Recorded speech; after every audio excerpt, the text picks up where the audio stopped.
Krishna, everyone. Let me continue reading this book. Next page is the means is the end. Uh, yeah, the means is the end. Um, why does Krishna have to come first?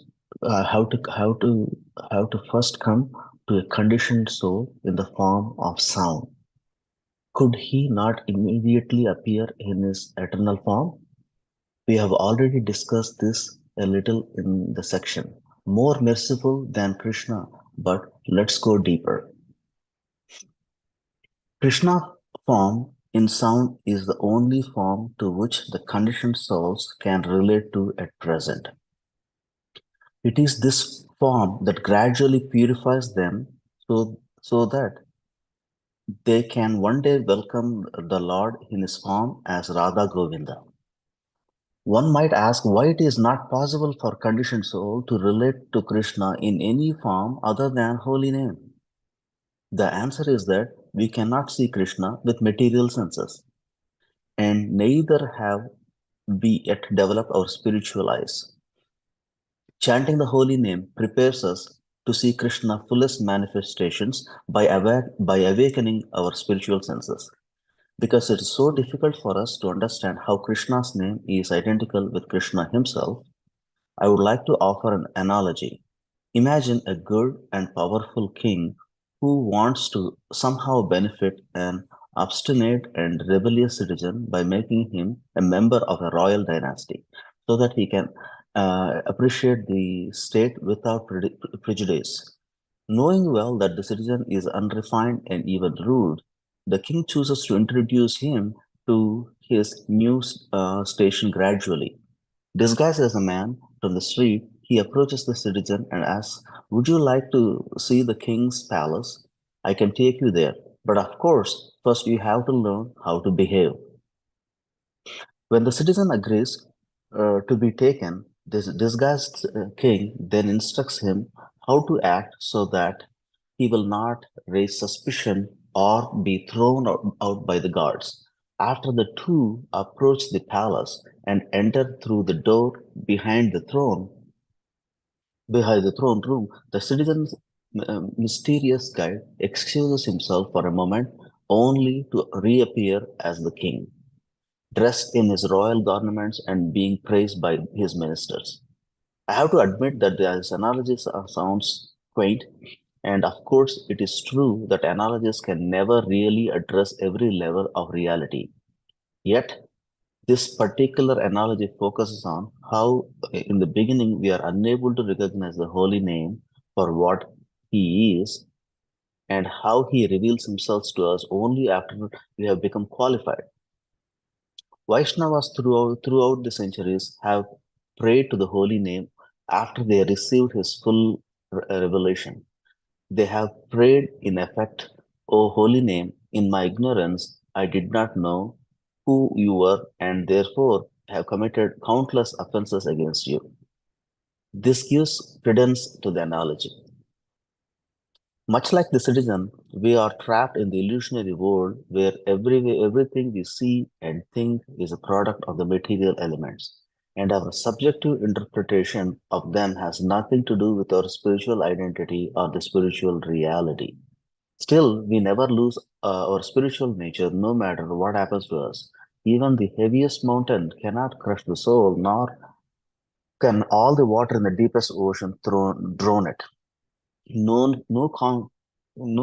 conflagration can burn it, no amount of wind can wither it, and no amount of space can dissolve it. The soul is an indestructible spiritual entity. To save it from the embarrassing and unnatural entanglement in Maya, Krishna descends to the material world in his holy name.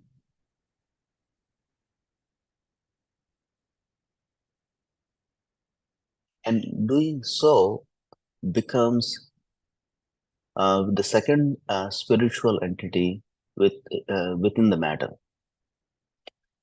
Thus, the first time the conditioned soul can meet Krishna as he really is oh, yeah, this is again the is when he meets the holy name. This also means the depth of our relationship with the holy name is an accurate representation of how deep our relationship with Krishna is. I couldn't get this paragraph, so I'm going to read it again. Thus, the first time the conditioned soul can meet Krishna as he really is when he meets the holy name. This also means that the depth of our relationship with the holy name is an inaccurate representation of how deep our relationship with Krishna is. In the following song, Bhaktivedanta Thakur describes how the holy name extends his mercy down to the most fallen and gradually lifts them up to the kingdom of God. Um, I think I'll stop here, or Prabhu, that way I can summarize. Or it looks like there are a lot of things I can try, but don't you think it's You can summarize, Prabhu. okay? Thank you, Mataji. Yeah, and let me go to the first. Yeah. Um, and it is very well written. This one talks about how we cannot to understand the importance of the holy name. That the holy name is the means, is the end, and initially we have to we can't understand the holy name. We have to this says we have to like Krishna's form is a sound and is the only form to which the conditioned soul we can relate to. This is the only thing you can relate to in the beginning, but as we purify, um, one and the Lord reveals himself to us. That's why at this point for us we have to focus on the holy name and uh, we cannot also the reason why we need to focus on the holy name is we cannot see God. We are not at the spiritual level where our eyes can see God. Even he comes and reveals to us, so it is best for us to focus on the holy name uh, till we reach the position to see the to understand the God in the fullest position. Then he awakens and shows reveals to us. And at the same time, um, it was later revealed.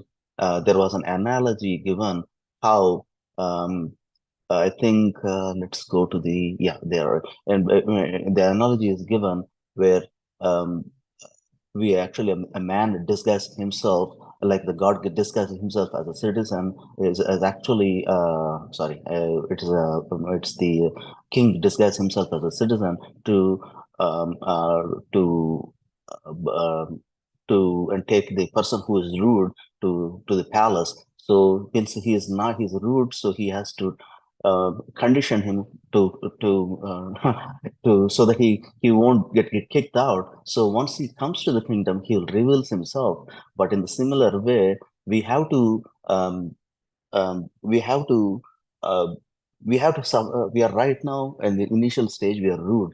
We have to purify ourselves with the practice of chanting.